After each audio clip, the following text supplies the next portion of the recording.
अस्सलाम वालेकुम वरहमतुल्लाहि वबरकातुहू। इंशाअल्लाह ताला आज सूरह बकरा की बहुत अहम आयत हम लोग समझने की कोशिश करेंगे। अऊज़ु बिल्लाहि मिनश शैतानिर रजीम, बिस्मिल्लाहिर रहमानिर रहीम, रब्बना ज़िदना इल्मा। वो आयत है वलनब्लुवन्नकुम बिशैइन मिनल खौफि वल जू'i व नक़्सिम मिनल अम्वाली वल अनफुस वस्समरात वबश्शिरिस साबिरीन। सिर्फ इस आयत को समझेंगे। यहाँ अल्लाह सुब्हानहू व तआला फरमाते हैं वलनब्लुवन्नकुम, और ज़रूर, लाम पे ज़बर नून शद के साथ है यहाँ पे, ज़रूर बज़रूर, नब्लुवन्ना हम आज़माएंगे, टेस्ट लेंगे, किसका? तुम सबका, बिशैइन चीज़ों में। कौन कौन सी शय में, कौन कौन सी चीज़ में? मिनल खौफ, खौफ के हालात पैदा करके, जू यानी भूख के हालात पैदा करके, नक़्स मिनल माल, माल के हालात पैदा करके, मतलब माल में कमी करके, जानों में कमी यानी हो सकता है किसी की जान ले के ज़रिए, और फलों में कमी करके। फिर क्योंकि आज़माएंगे, आज़माइश में तकलीफ़ आएगी तो उस पर क्या करना है? सब्र करना है। तो साथ में कह दिया वबश्शिरिस साबिरीन, सब्र करने वालों को खुशखबरी सुना दीजिए।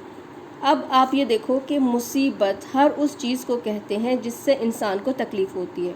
फिर इसी आयत में अल्लाह सुब्हानहू व तआला ने आगे इसीलिए फरमा दिया अल्लज़ीना इज़ा असाबतहुम मुसीबतुन, और वो लोग जब उनको तकलीफ़ आती है, कोई मुसीबत आती है तो क्या कहते हैं?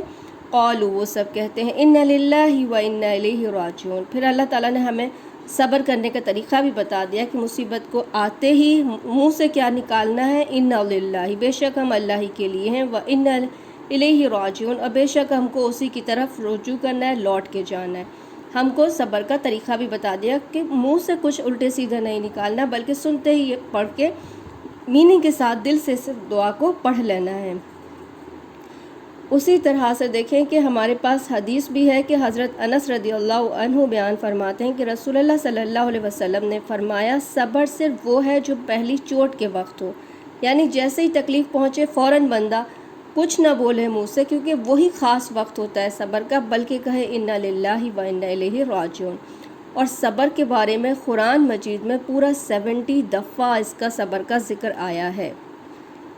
फिर आप देखो कि हमें उम्मुल मोमिनीन सैयदना उम्मे सलमा रदियल्लाहु अन्हा फरमाती हैं कि रसूलुल्लाह सल्लल्लाहु अलैहि वसल्लम को ये कहते सुना कि कोई मुसलमान जिसे कोई मुसीबत पहुँचे और वो वही कलमा कहे जिसका अल्लाह ने उसे हुक्म दिया है, यानी इन्ना लिल्लाहि व इन्ना इलैहि राजिऊन, अल्लाहुम्मा अजरनी फ़ी मुसीबती व अखलिफ़ ली खैरम मिन्हा, यानी इसका मतलब है यकीनन हम अल्लाह ही की मलकियत हैं और हम उसी की तरफ लौट कर जाने वाले हैं। ए अल्लाह, मुझे मेरी मुसीबत में अजर अता फ़रमा और मुझे उसकी जगह उससे बेहतर अता फ़रमा। तो अल्लाह ताला उसे उससे बेहतर अता फ़रमाते हैं। ये उम्मे सलमा रदियल्लाहु ताला अन्हा फरमाती हैं। आप कहती हैं कि फिर जब मेरे खाविंद अबू सलमा रदियल्लाहु अन्हु का इंतकाल हो गया तो मैंने कहा मुसलमानों में अबू सलमा रदियल्लाहु अन्हु से बेहतर और कौन हो सकता है, और पहला घराना जिसने रसूलुल्लाह सल्लल्लाहु अलैहि वसल्लम की तरफ हिजरत की, फिर मैं कौन ऐसा बेहतर घराना तो कोई हो ही नहीं सकता। उन्होंने ख्याल सोचा। फिर मैं कहती हैं कि मैंने ये कलमा कहा, यानी दुआ जो है इसको पढ़ा, तो अल्लाह ताला ने उनकी जगह मुझे मोहम्मद सल्लल्लाहु अलैहि वसल्लम अता फ़रमाए। सोचें इस दुआ की बरकत। ये सही मुस्लिम की हदीस है।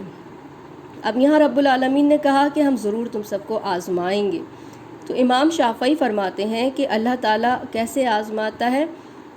डर का हालात पैदा करके आज़माता है। रमज़ान में भूख के ज़रिए रब्बुल आलमीन रोज़ों के ज़रिए आज़माता है। ज़कात लेकर माल में से ज़कात और सदक़ात निकलवा कर अल्लाह ताला बंदे का दिल देखता है कि कितने दिल से वो ज़कात निकाल रहा है, कितने दिल से सदक़ात निकालता है। जानों की कमी के ज़रिए बीमारियां दे के, मौत देकर, जो आजकल रब्बुल आलमीन कोविड के ज़रिए आप सबको कहीं ना कहीं आज़मा रहे हैं। फिर फलों की कमी के ज़रिए से, इसका मतलब इमाम शाफ़ी फरमाते हैं कि औलाद की मौत मुराद है, क्योंकि वो भी दिल का फल होते हैं। फिर जैसे कि हदीस शरीफ में है कि नबी सल्लल्लाहु अलैहि वसल्लम ने इरशाद फरमाया कि जब किसी बंदे का बच्चा मरता है तो अल्लाह ताला फ़रिश्तों से कहते हैं कि तुमने मेरे बंदे के बच्चे की रूह कब्ज़ की? तो वो अर्ज़ करते हैं हाँ या रब्बुल आलमीन। फिर रब्बुल आलमीन फरमाते हैं کہ وہ کیا عرض کرتے ہیں کہ میرے بندہ کیا کہتا ہے، تو اس پر فرشتے کہتے ہیں کہ میں نے تھوڑا اور ڈیٹیل تھی کم کر دیا میں نے، کہ وہ کہتے ہیں اس نے تیری حمد کی اور انا للہ و انا الیہ راجعون پڑھا۔ اللہ تعالیٰ فرماتے ہیں کہ اس کے لیے جنت میں مکان بناؤ اور اس کا نام بیت الحمد رکھو۔ سوچیں، ترمذی کی روایت ہے یہ۔ پھر آپ سب کو پتہ ہے، دیکھیں انبیاء پر بڑی بڑی آزمائشیں آئی ہیں، جیسے کہ نوح علیہ السلام پر ان کی قوم کے ذریعے آزمایا گیا کہ ان کی قوم ایمان نہیں لے کر آئی۔ حضرت ابراہیم علیہ السلام کو آگ میں ڈالا گیا، فرزند ان کے بیٹے کی قربانی کا حکم آیا۔ ایوب علیہ السلام کو بیماری میں مبتلا کیا، ان کی اولاد اور ان کے مال کو ختم کر دیا گیا۔ پھر موسیٰ علیہ السلام کو مصر سے مدین جانا پڑا اور مصر سے بھی ہجرت کرنی پڑی۔ پھر عیسیٰ علیہ السلام کو ستایا گیا ان کی قوم نے، اور اس طرح سے انبیاء اکرام کا شہید کیا جانا، یہ سب آزمائشوں اور صبر ہی کی مثالیں ہیں جو بڑی بڑی لوگوں پر آزمائشیں آئی ہیں۔ پھر حضرت ابو ہریرہ رضی اللہ تعالیٰ عنہ فرماتے ہیں کہ رسول اللہ صلی اللہ علیہ وسلم نے ارشاد فرمایا، اللہ تعالیٰ جس کے ساتھ بھلائی کا ارادہ فرماتا ہے اسے تکلیف میں مبتلا کرتا ہے۔ ابو سعید خدری اور حضرت ابو ہریرہ فرماتے ہیں کہ رسول اللہ صلی اللہ علیہ وسلم نے فرمایا، مسلمان کو جو تکلیف، رنج، ملال، اذیت، غم پہنچتے ہیں، یہاں تک کہ اس کے پیر میں کانٹا بھی چبھتا ہے، تو اللہ تعالیٰ اس کے بدلے اس کے گناہ مٹا دیتے ہیں اچھا۔ اور حضرت ابو ہریرہ فرماتے ہیں کہ رسول اللہ صلی اللہ علیہ وسلم نے ارشاد فرمایا، مسلمان مرد و عورت کے جان و مال اور اولاد میں ہمیشہ مصیبت رہتی ہے، یہاں تک کہ وہ اللہ سے اس حال میں ملتا ہے کہ اس پر کوئی گناہ نہیں رہتا۔ ترمذی میں روایت موجود ہے۔ پھر ترمذی کی ایک حدیث ہے کہ حضرت جابر رضی اللہ تعالیٰ عنہ فرماتے ہیں، حضور صلی اللہ علیہ وسلم نے ارشاد فرمایا، قیامت کے دن جب مصیبت زدہ لوگوں کو ثواب دیا جائے گا تو آرام اور سکون والے تمنا کریں گے کاش دنیا میں ان کی کھالیں کھینچی جاتی اور کاٹ دی ہوتی اور اس پر وہ صبر کرتے۔ تو یہ دیکھیں صبر کا اجر۔ پھر سورہ محمد میں اللہ تعالیٰ فرماتے ہیں کہ ہم آزما کر مجاہدوں اور صبر کرنے والوں کو معلوم کر لیں گے کون صبر کرتا ہے، کون مجاہد ہے۔